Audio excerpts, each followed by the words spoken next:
Hi everyone, and welcome back to Storytime with Kate. Today's story is about geoboards.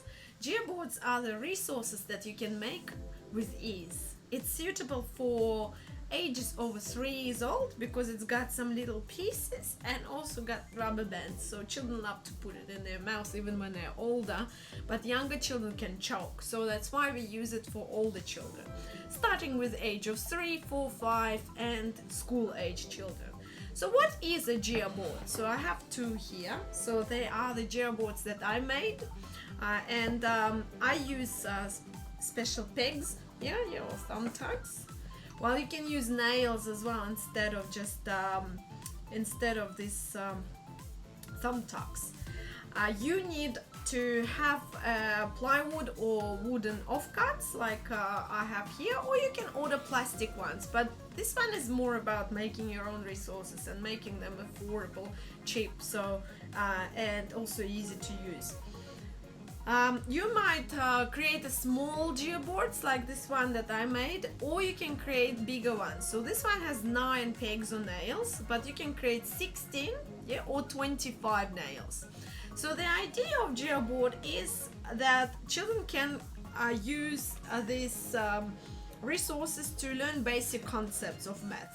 And basic concepts are related to plane geometry, and it's a mathematical manipulative, so they can also use it for development of some concepts such as shapes, rotation, similarity, counting, scaling, position and area. So they also can learn about patterns and I think perimeter. So let's have a look. So this is a way children might start using the geoboard like. So they just need to start putting the rubber bands, which I can get from any $2 shop. And they can just put it together like that. So first thing they do, they just manipulate geoboards. So I have lots and lots of simple rubber bands available. So they're simple rubber bands and they are to be reused.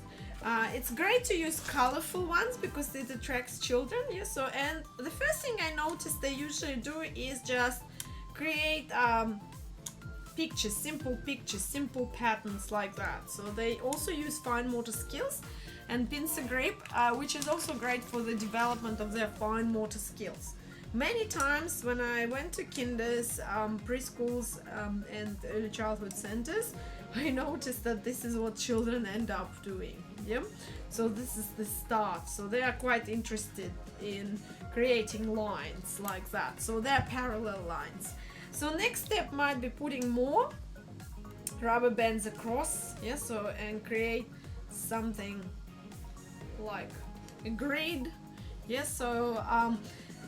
You also can introduce concepts through geoboards, such as shapes. So this is obviously a square, so you can show children how to make a triangle, and then create another triangle, and show them that 2 triangles actually make a square. Other things you can do is rotation. But for this one you will probably need bigger geoboard, but even this way you can show that this is a diamond. And this way you can show that this might be 2 shapes and name different shapes. So for similarity you need 2 different geoboards. You also can learn more about how to introduce area and perimeter, but as I was saying, with younger children usually they just explore and experiment. So because it's play, it's open-ended, so just need to watch, observe and give them language and concepts as required. So I hope you will make your own geoboards. Please share pictures in comments and ask any questions. Good luck.